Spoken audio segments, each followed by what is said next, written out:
সবাই কথাটা শুনে নাও। ভাই প্লিজ একটু বসেন। হ্যাঁ, এখানে কয়েকটা এজেন্ডার উপরে আপনারা সুন্দর মতামত দিয়েছেন। প্রথম এজেন্ডাটা ছিল আমাদের হচ্ছে নির্বাচনের অফিস।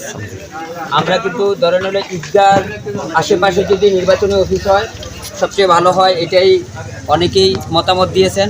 তো আমরা চেষ্টা করব। এখানে আমার সদস্য সচিব আছে, তারপরেও যারা আছে, এখানে কামাল আছে, তারপরে হচ্ছে রফিক মামা, তারপরে হচ্ছে মানিক মামা সহ যারা আছেন, আমরা যারা কন্টিনিউ একসাথে যোগাযোগ হয় তাদের সাথে পরামর্শ করে আমরা চেষ্টা করবো ঈদগার আশেপাশে কোথাও একটা অফিস নেওয়া যায় কিনা। এটাতে আপনারা একমত তো? যদি ঈদগার আশেপাশে পাওয়া না যায় আমরা এখানে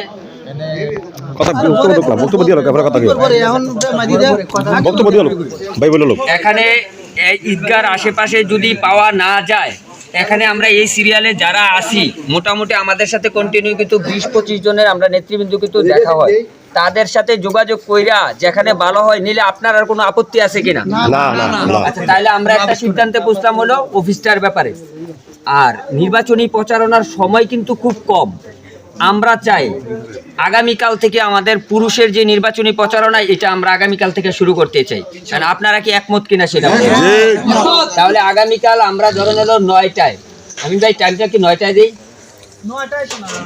আমরা সকলে ঈদগাতে স্থানটা দিই। ওখান থেকে আমরা যারা আপনারা যারা আছেন সবাই আসবেন। আসলে আমরা প্রথম যেহেতু শুরুর দিন আমরা টিম ভাগ করলাম না, কারণ প্রথম দিন হয়তো একসাথে একটা পাড়াতে ঢুকে করব।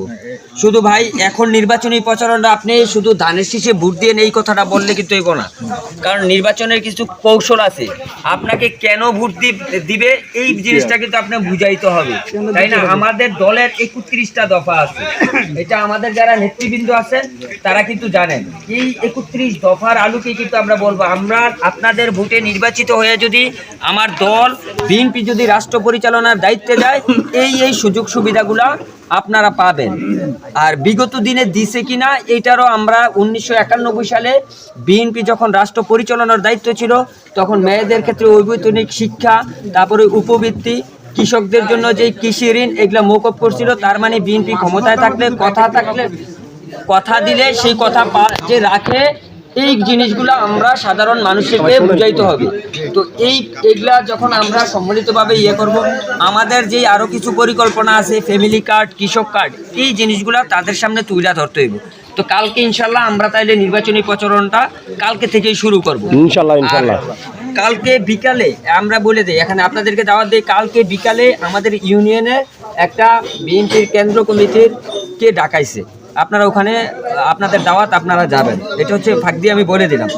আর যেটা হচ্ছে কি এজেন্টের ব্যাপার, মহিলা এজেন্ট, এগুলো নিয়ে আমরা পর্যায়ক্রমে বসবো। শুরুতে আমরা নির্বাচনের দিন কি করতে হবে এইটার সিদ্ধান্তটা আমরা এখন না দিয়ে আমরা আগে নির্বাচনী প্রচারণাটা, ভোটের মাঠটা আমরা আগে ক্লিয়ার করি, পরিষ্কার করি। আমরা প্রচারণাটা পুরুষরা শুরু করলাম, পাশাপাশি 1-2 দিনের ভিতরে আবার আপনাদেরকে একটু ঢাকায় কষ্ট দেবো, বসবো। বৈশাখীরা মহিলা টিম, যেটা শরীফ কাকা বলছে আমাদের নির্দেশনা আছে, মহিলা টিমের ব্যাপারেও কাকে কাকে রাখা যায়, তারা হয়তো সারাদিন ওয়ার্ক করবে, তাদের একটা আপ্যায়নের ব্যবস্থা কিভাবে করা যায় আপনাদের সাথে এই ব্যাপারে আবার পরবর্তীতে বৈঠকের একটা সিদ্ধান্ত নিন। আপাতত আমরা তবে এতটুকু মাথায় রাখেন, মহিলা টিমের যে ব্যাপারটা এটা আপনারা কাকে দিবেন একটু পরিকল্পনা করে রাখেন। আপাতত কালকে আমরা শুধু করে যে নির্বাচনের অফিসটা দ্রুত এটা একটা জায়গা সিলেক্ট করি, আর একটা হচ্ছে যে আপনার হলো নির্বাচনী ওয়ার্কটা কালকে থেকে শুরু করি। তাহলে ইনশাল্লাহ আমরা কালকে থেকে নির্বাচনী ওয়ার্কটা শুরু করব, ঠিক আছে? তো এখন যেহেতু নামাজেরও সময় হয়ে গেছে, আমি আমার বক্তব্য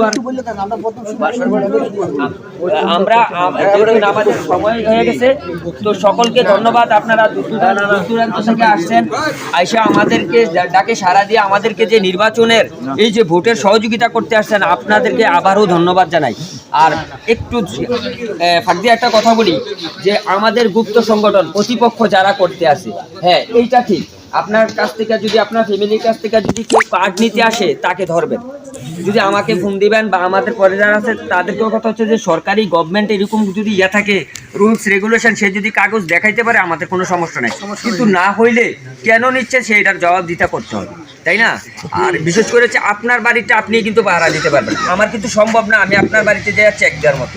এই বিষয়টা একটু রাখতে হবে। তো সকলকে ধন্যবাদ জানিয়ে আমি আজকে আমার বক্তব্য শেষ করছি।